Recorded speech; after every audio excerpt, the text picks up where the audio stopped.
ನೋಡಿ red colour wire connect ಮಾಡ್ತಾ ಇದ್ದೀನಿ.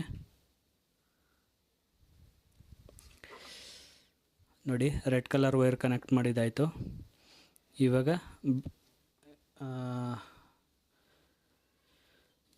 ವೈಟ್ ಕಲರ್ ವೈರು ನೋಡಿ ವೈಟ್ ಕಲರನ್ನು ಕನೆಕ್ಟ್ ಮಾಡ್ತಾ ಇದ್ದೀನಿ. ನೋಡಿ ವೈಟ್ ಕಲರನ್ನು ಕನೆಕ್ಟ್ ಆಯಿತು. ಇವಾಗ ನಾವು ಇದಕ್ಕೆ ಚಾರ್ಜಿಂಗ್ ಪಿನ್ ಹಾಕಿದ್ರೆ ಇಲ್ಲಿ ಲೈಟ್ ಬರುತ್ತೆ. ಓಕೆನಾ, ನೋಡಿ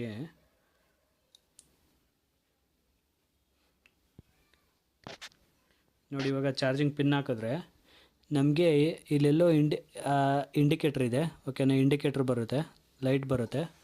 ಓಕೆನಾ, ಫಸ್ಟ್ ನಾವು ಇಂಡಿಕೇಟ್ರ್ ಹಾಕಿ ಚಾರ್ಜಿಂಗ್ ಹಾಕಿ ಚೆಕ್ ಮಾಡೋಣ.